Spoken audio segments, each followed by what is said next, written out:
Darkroom বাংলার সত্যি ভৌতিক ঘটনায় তোমাদের স্বাগত। আজকে একটা ভয়ঙ্কর ঘটনা তোমাদের সাথে শেয়ার করব।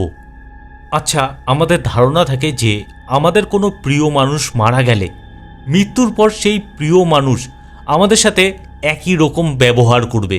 মানে মৃত্যুর আগে যেরকম ব্যবহার করতো, ভালো ব্যবহার করতো, মৃত্যুর পরেও হয়তো একদম ওরকমই সেম ব্যবহার করবে। কিন্তু এই ধারণাটা সবসময় সঠিক হয় না, কারণ প্রিয় মানুষের অতৃপ্ত আত্মা তার প্রিয়জনকে নিজের কাছে ডেকে নেওয়ার চেষ্টা করতে থাকে প্রতিটা মুহূর্তে।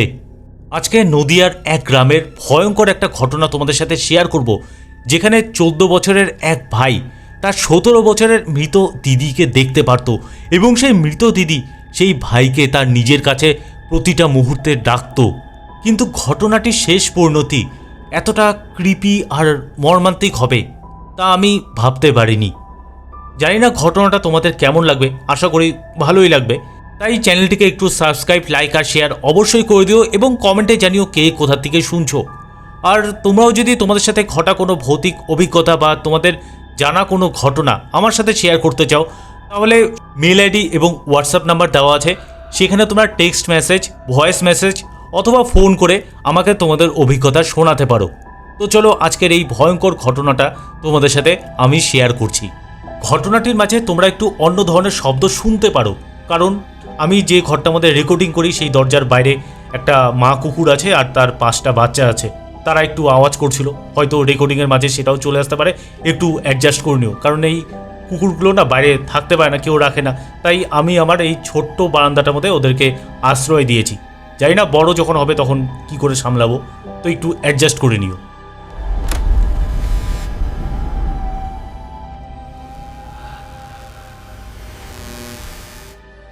ঘটনাটা আমাকে নদিয়া থেকে হোয়াটসঅ্যাপে পাঠিয়েছে কৃষ্ণপাল, এবং এই ঘটনাটা ওনাদের পরিবারের ঘটনা।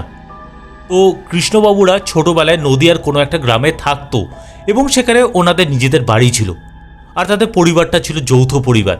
মানে হয় না যে বাবা, কাকা, জ্যাঠা সবাই একই গ্রামে মানে পাশাপাশি বাড়ি থাকে, ঠিক সেরকম ঘটনাটি ঘটেছিল কৃষ্ণবাবুর ছোট কাকার পরিবারে। এই কাকার এক ছেলে আর এক মেয়ে ছিল। মেয়েটির বয়স 17 বছর এবং ছেলেটির বয়স 14 বছর। মানে ওরা ভাই বোন একে অপরকে খুবই ভালোবাসতো। মানে দিদি তার ভাইকে ছাড়া থাকতে পারবে না, বা ভাই তার দিদিকে ছাড়া থাকতে পারবে না, এরকম ব্যাপার। কৃষ্ণবাবুর কাকাতো ভাইয়ের নাম ছিল গোপাল এবং তার দিদির নাম ছিল মালতী। যদিও এটা ছদ্মনাম দিলাম, কারণ কৃষ্ণবাবুর তার ভাই আর যে দিদির নাম সেই নামটি আমাকে জানায়নি, সেই কারণে আমি এটা ছদ্মনাম দিলাম যাতে তোমাদের বোঝাতে সুবিধা হয়।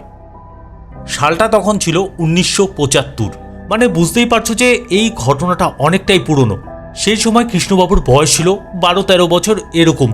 তো যাই হোক, এই ভাই বোন সবাই যারা আছে সবার মধ্যে না একটা ভালো বন্ডিং ছিল। সবাই আর কি খেলতো, তারপর আর কি পড়াশুনো করতো একসাথে। মানে বুঝতেই পারছো যে গ্রামে তো আগে উঠোনে আর কি মাদুর পেতে সবাই একসাথে পড়তে বসতো, তারপর খেলার সময় একসাথে খেলতো বা হই হুল্লোড় করতো, বিভিন্ন কাজ করতো, সব মানে একসাথেই ওরা করতো। তো যাই হোক, এরকমভাবে ওনাদের দিন পার হচ্ছিল। এবার কৃষ্ণবাবুর যে কাকা আছে ওনার বাড়ির উঠোনে না একটা বিশাল বড় আম গাছ ছিল, এবং ওই আম গাছটায় প্রতি বছর প্রচুর আম হতো। তো যাই হোক, এরকমই একদিন আমের সিজনে মোটামুটি এই জ্যৈষ্ঠ মাসের দিকে, তো সেই গাছে তো অনেক আম ফলেছিল। আর জ্যৈষ্ঠ মাসে না প্রচণ্ড হাওয়া হয়, যার ফলে তখন গাছের সেই আমগুলো ঝরে পড়তো। তখন এই গোপাল, মালতী বা কৃষ্ণবাবু আরও যারা বাড়ির সবাই সদস্য আছে সবাই না সেই আমগুলো কুড়োতো। একদিন কি হয়, দুপুর থেকে আকাশ প্রচণ্ড মেঘলা করে। তখনই ওরা বুঝতে পারে যে একটু পরে হয়তো ঝড় উঠবে, আর ঝড় হওয়ার ফলে গাছের মধ্যে যে আমগুলো আছে সেগুলো ঝরে পড়বে। ঠিক সন্ধ্যার কিছুটা আগে ঝড় ওঠে, এবং গাছের যে আমগুলো ছিল সেগুলো না ঝরে পড়ছিল। তখন কৃষ্ণবাবু, গোপাল, মালতী ওরা তো সেই আমগুলো কুড়োচ্ছিল, আর গোপালদের যে বাড়িটা আছে ওটা তো মাটির বাড়ি, আর সামনে না একটা বারান্দার মতো আছে। তো গোপাল আর কৃষ্ণবাবু সেই আমগুলো বারান্দার মধ্যে রাখছিল, আর গাছের তলায় মালতী আমগুলো কুড়োচ্ছিল। হঠাৎ করে জোরে একটা বাজ পড়ার শব্দ পায় ওরা, এবং ওদের তো পেছনে পড়েছে বাসটা। মানে গোপাল আর কৃষ্ণবাবু সে সময় বারান্দার মধ্যে আমগুলো রাখছিল। হঠাৎ যখন বাসটা পড়ে ওরা না চমকে ওঠে। মানে জাস্ট মালতী গোপাল আর কৃষ্ণবাবুর হাতে অনেকগুলো আম দিয়েছে, ওরা সেই আমটা নিয়ে বারান্দার মধ্যে রাখতে গিয়েছে, তখনই বাসটা পড়ে এবং এত জোরে বাসটা পড়ার শব্দ হয় আশেপাশের না সবাই বেরিয়ে আসে। মানে গোপালদের বাড়িতে ওর মা বাবা আছে, তো ওর মা বাবা তখন না বাইরে বেরিয়ে আসে আর দেখে মালতী আম গাছের তলায় লুটিয়ে পড়ে আছে। মানে তখন ওনারা বুঝতে পেরেছে যে বাসটা পড়েছে এটা ঠিক মালতীর গায়ে পড়েছে। এবার তো যাই হোক ওই ঝড়ের মধ্যেই আর কি আম গাছের তলায় গেল, গিয়ে দেখে মালতীর ঘাড়ের ডান পাশটা পুড়ে গেছে। মানে সরাসরি এই বাসটা মালতীর গায়ে পড়েছিল। তখন তো যাই হোক কোনো মতে ওকে ধরে টেনে আর কি বারান্দার মধ্যে এনে শোয়ানো হয়। মালতীর তো কোনো জ্ঞান ছিল না। তো যাই হোক ওই ঝড়ের মধ্যেই আর কি সবাইকে ডাকাডাকি করছে, আশেপাশে যারা রিলেটিভ ছিল বা প্রতিবেশী যারা ছিল সবাই চলে আসে। সবাই এসে মালতীকে কোনোভাবে নিয়ে যায় হাসপাতালে এবং যখন হাসপাতালে নিয়ে যাওয়া হলো ডাক্তার তখনই বলে দিল মালতী মারা গিয়েছে। এবার না একটা ক্রিপি ঘটনা ঘটলো, তা হলো মালতীকে তো বাড়ির সবাই আর কি নিয়ে গেছে গ্রামের যে হাসপাতাল আছে সেখানে। তখন বাড়িতে গোপাল ছিল এবং গোপালের মা, তারপর কাকি জেঠি যারা আছে সব মহিলারা একসাথে ছিল এবং ওনারা তো টেনশন করছে যে কি রিপোর্ট আসে, মালতী কেমন আছে, এসব আর কি চিন্তাভাবনা করছিল।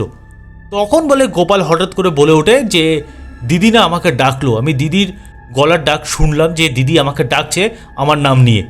মানে চিন্তা করো সেই মুহূর্তে কেউ কিন্তু জানতো না যে মালতী মারা গিয়েছে, আর গোপাল শুনতে পাচ্ছে যে ওর দিদি ওর নাম নিয়ে তখন বলে ওকে ডাকছিল। এরপর তো মালতীর মৃতদেহ বাড়িতে নিয়ে আনা হলো। তো বাড়ির লোকে তো সবারই মন খারাপ, সবাই কান্নাকাটি করছে যে একটা মেয়ে অকালে মারা গেল। গোপালের তো অবস্থা আরও খারাপ, ও তো দিদিকে ছাড়া থাকতেই পারছে না, খালি দিদির নাম নিয়ে কাঁদছিল। মানে বুঝতেই পারছো যে কি হতে পারে একটা বাড়িতে এরকম একটা সিনারিও হলে। তো যাই হোক তারপর আর কি শ্মশানে নিয়ে যাওয়া হবে, তার আগে যেসব রিচুয়াল থাকে সেগুলো করা হলো। যখন এই মৃতদেহটা কাঁধে তোলা হলো, মানে মাচা করে তো কাঁধে তোলা হয়েছে, শ্মশানে নিয়ে যাওয়া হবে, তখন তো গ্রামের বাড়িতে আর অ্যাম্বুলেন্স ছিল না, তখন কাঁধে করে আর কি নিয়ে যাওয়া হতো। যখন ওদের বাড়ি থেকে বেরোবে মৃতদেহটা নিয়ে, ঠিক সেই মুহূর্তে যে আম গাছটা ছিল ওটার একটা বড় ডাল আচমকা ভেঙে পড়ে। তখন না অনেকে ঘাবড়ে যায় যে কি হলো, মৃতদেহটা বাড়ি থেকে বের করছে আর ওই আম গাছের একটা ডাল আবার ভেঙে পড়লো। এটাকে অনেকে আবার অশনি সংকেত হিসাবে দেখলো, মানে বলছে যে জিনিসটা তো ঠিক হলো না, হয়তো খারাপ কিছু হয় নাকি। গ্রামের মানুষ তো আর কি এসব আলোচনা তখন করছিল।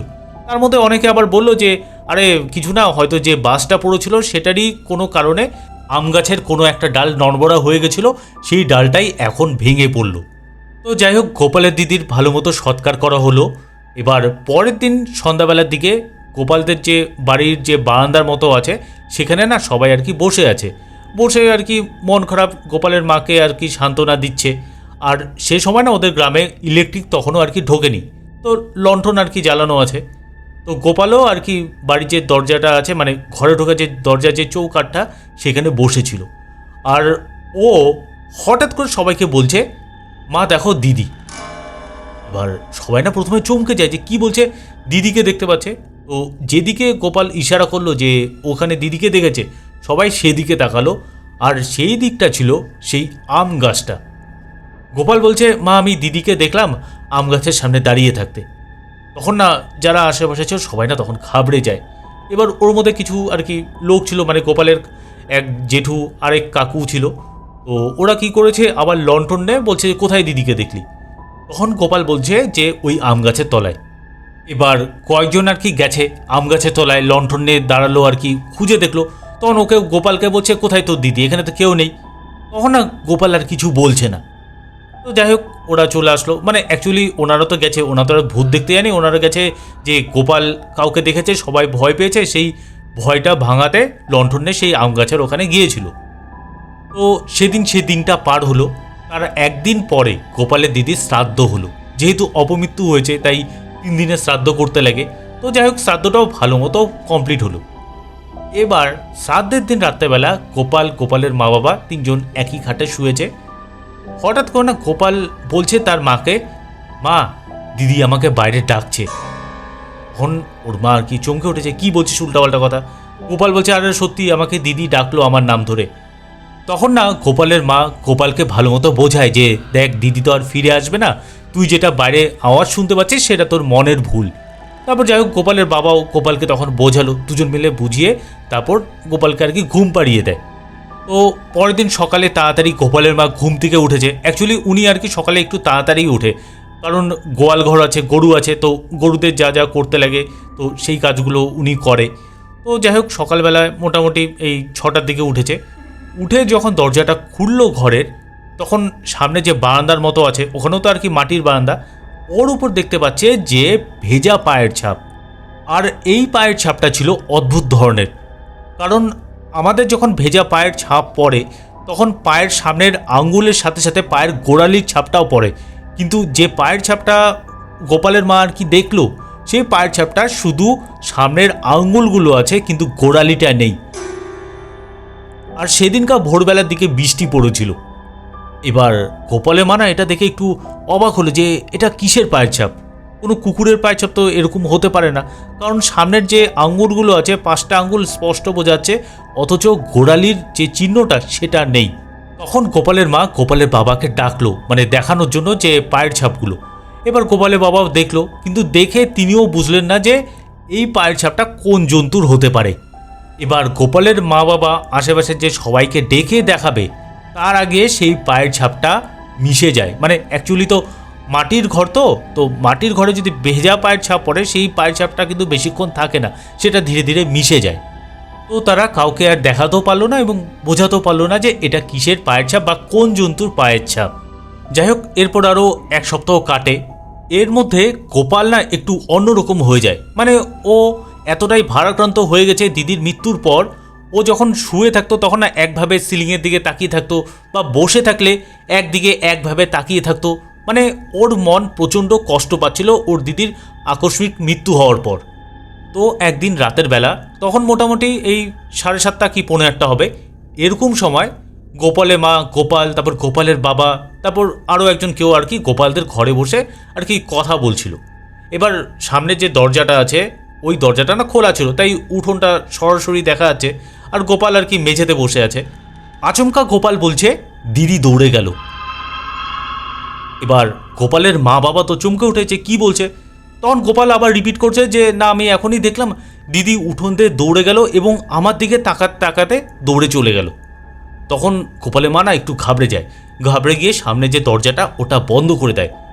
কিন্তু গোপাল এই সময় একটা কৃপি কাজ করলো, আর তা হলো গোপাল ওর নিজের পায়ের পাতার ওপর ভর করে হাঁটছিল, আর না পায়ের যে গোড়ালিটা সেটা কিন্তু মাটিতে টাচ হচ্ছিল না।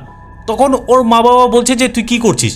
গোপাল তখন বলছে দিদি এইভাবে দৌড়ে গেল।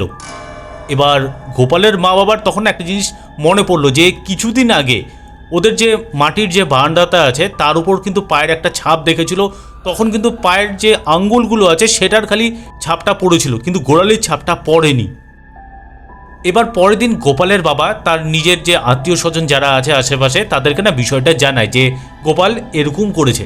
এবার তখন অনেকেই বলল যে গোপাল তো একটু মেন্টালি শক হয়েছে, মানে মনটা খারাপ হয়ে আছে, যেহেতু ওর দিদি মারা গেছে তাই হয়তো ও এরকম করছে, কিছুদিন পর ঠিক হয়ে যাবে। কিন্তু একটা বিষয় হলো সেই দিন থেকে গোপালের স্বভাবে একটু পরিবর্তন আসে। মানে গোপাল একটু হাসছে, তারপর সবার সাথে একটু কথা বলছে, এবং ও দুপুর থেকে না কিটকিট খেলা শুরু করলো। মানে বাচ্চারা ছক কেটে যে খেলে না, ও কিন্তু ওদের উঠোনে একাই কিটকিট খেলছিল। তো গোপালের বাবা মা তখন ভাবলো যে ওনার ছেলের হয়তো মনটা ভালো হচ্ছে, মানে মনটা ধীরে ধীরে স্বাভাবিক হচ্ছে, তাই কিটকিট যখন খেলছে থাক খেলুক। এবার গোপাল সেদিন অনেকক্ষণ খেলে, ও কিন্তু একাই খেলছে। মোটামুটি সন্ধ্যা যখন হয় তখন ওর মা ওকে বললো যে থাক বাদ দে, আর খেলতে লাগবে না, অনেকক্ষণ তো খেলেছিস, এবার ঘরে চলে আয়। গোপাল কিন্তু তখন একদম ভদ্র ছেলের মতন ঘরে চলে আসে। তারপর যাই হোক বিকালবেলা কিছু খাবার টাবার খেয়ে তারপর একটু পড়তে বসে, এবং লণ্ঠন জ্বালানো আছে। তো রাতেরবেলা তারপর খেয়ে দে এরপর শুয়ে পড়ে। এবার মাঝ রাতের দিকে গোপাল হঠাৎ করে আবার উঠে বলছে মা আমি না বাইরে যাব। গোপালের মা বলছে কেন, এত রাতে বাইরে কি করতে যাবি? তখন গোপাল বলছে বাইরে না দিদি দাঁড়িয়ে আছে, আমাকে কিটকিট খেলার জন্য ডাকছে। তখন গোপালের বাবাও আর কি জেগে যায় যে কি বলছে। যাই হোক তারপর ওর বাবা মা ওকে আর কি বুঝিয়ে ঠুজিয়ে শুইয়ে দেয়। কিন্তু মোটামুটি 1 থেকে 1.5 ঘন্টা পর গোপালের মা বলে স্পষ্ট বুঝতে পারে বাইরে যে কিটকিট খেলার যে ছকটা আছে না, ওখানে কেউ যেন একা একা কিটকিট খেলছিল। এবং কিটকিট খেললে কি হয়, এক পা দিয়ে লাফাতে লাগে, সেরকম একটা লাফানোর শব্দ পাচ্ছিল। কেউ যেন এক পাতে লাফাচ্ছে এবং কিট কিট খেলছিল। তো পরের দিন সকালে গোপালের মা ঘুমের থেকে উঠল, দরজা খুলে বাইরে গেছে। তখন দেখছে যে কিটকিট খেলার যে ছকটা আছে ওটা তো ওরকমই আছে, কিন্তু ওর পাশে আরও 2-3টা পাথর পড়ে আছে। মানে কিটকিট খেলতে গেলে তো পাতলা পাথর লাগে, তো সেরকম আরও 2-3টা পাথর পড়ে আছে এবং ওই পাথরগুলো কিন্তু আগে ছিল না।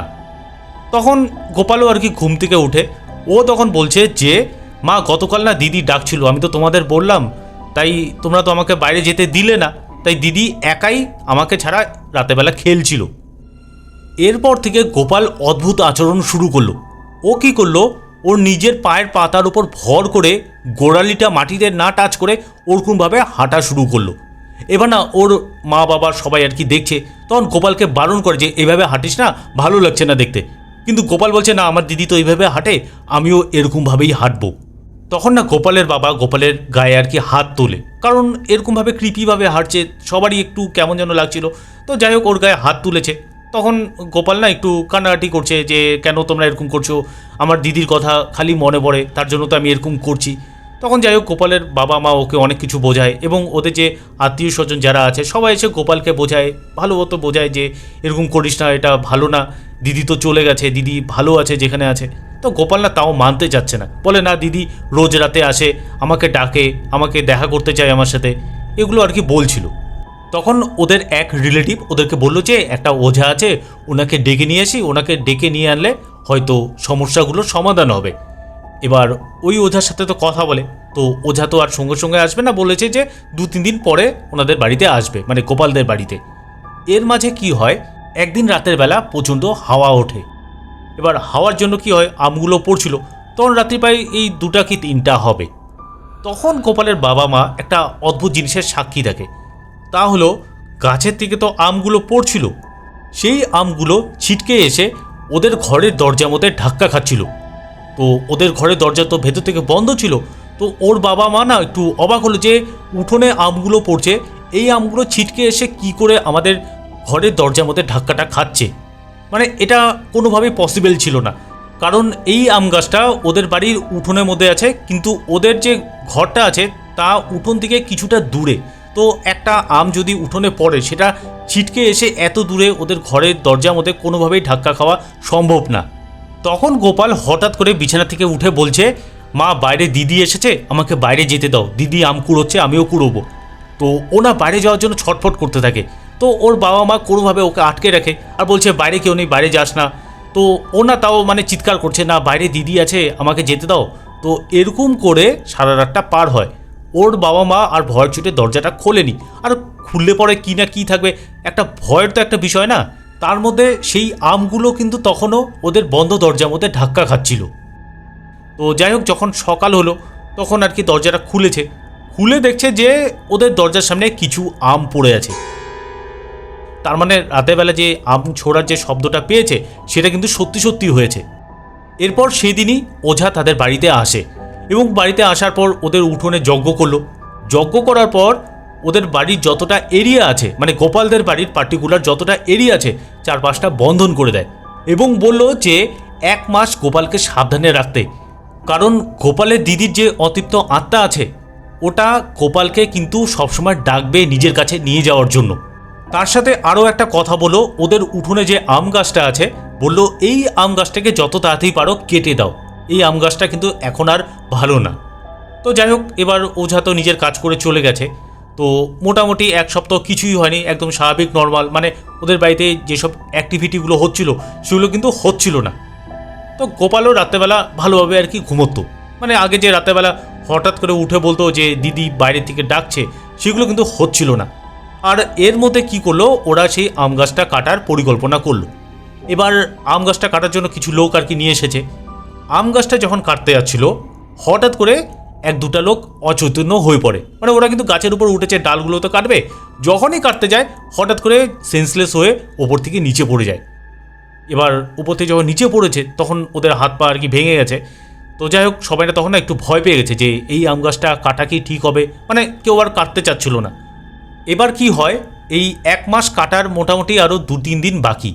তো দুপুরবেলা গোপালের মা, গোপাল আর কি ঘুমিয়েছে, আসলে গোপাল আগেই ঘুমিয়ে পড়েছে, তো ওর মা বসে থাকতে থাকতে একটু চোখটা লেগে গেছে, তো ওর মাও ঘুমিয়ে পড়েছে।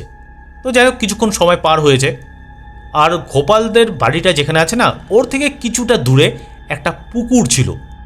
এবার আধা ঘন্টা পার হয়েছে, তো গোপালদের পাড়ার একটা ছেলে, মানে বড় ছেলে আর কি, পুকুরের পাশ দিয়ে যাচ্ছিল।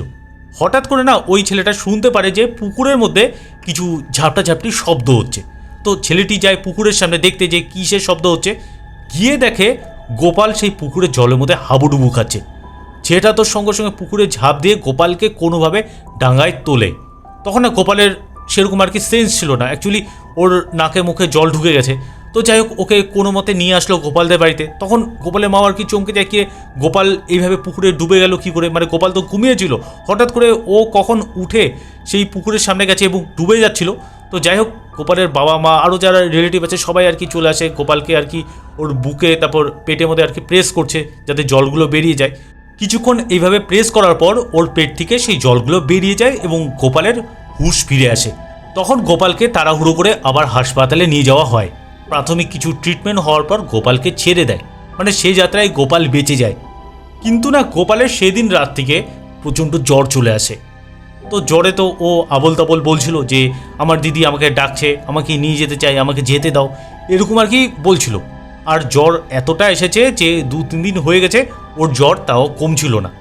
সেই সময় বলে গোপালের মা সেই আম গাছটার সামনে গিয়ে কাঁদছিল আর প্রার্থনা করছিল যে গোপালকে যাতে ছেড়ে দেওয়া হয়, গোপালের যাতে কোনো ক্ষতি না হয়। কারণ এমনিতে তো উনি একটা মেয়ে হারিয়েছে এবং গোপালের যদি কিছু হয়ে যায় ওনার তো বুঝতেই পারছো কী হতে পারে, মানে মানসিক সিচুয়েশন সে সময় কেমন ছিল, তার জন্য আম গাছের সামনে গিয়ে প্রার্থনা করছে। কিন্তু গোপালের জ্বর তাও কমেনি এবং বাধ্য হয়ে গোপালকে হাসপাতালে নিয়ে যাওয়া হয়। তখন কিন্তু যে 1 মাসের যে সময়সীমা ছিল সেটা কিন্তু জাস্ট আর কি ক্রস করেছে। এবার হাসপাতালের বেডে শুয়েও ও খালি বলে আছে ওর দিদি ওকে খালি ডাকছে। সেদিন তো সারা রাত এইভাবে ও কাটালো, মানে সারা রাতই ও খালি বলে আছে যে আমার দিদি আমাকে ডাকছে, আমাকে যেতে দাও, এসব আবল তাবল খালি বলে আছে। সাথে তো ওর বাবা মা ওর পাশে বসেছিল, আরও রিলেটিভরা ছিল। তো পরের দিনও গোপাল একই রকম কথা বলতে থাকে। এবার কি হয়, সেদিনকার দুপুরবেলা গোপাল একটু আর কি ঘুমিয়েছে, কিন্তু ঘুমের ঘোরে আর কি ওর মুখ দিয়ে খালি কথা বেরোচ্ছে যে দিদির কাছে যাব, দিদির কাছে যাব, এই কথাটা কন্টিনিউ বলছে। হঠাৎ করে ও কি করলো, জেগে যায়, জেগে না 2টা হাত ওপরে তুলে বলে দিদি আমাকে নিয়ে যা। এরকম বলতে বলতে সেন্সলেস হয়ে পড়ে। এবার ডাক্তাররা ছুটে এসেছে, কি হলো, তো ডাক্তাররা চেক করছে, দেখছে যে গোপালের পালস নেই, মানে গোপাল তখনই দেহ ত্যাগ করেছে।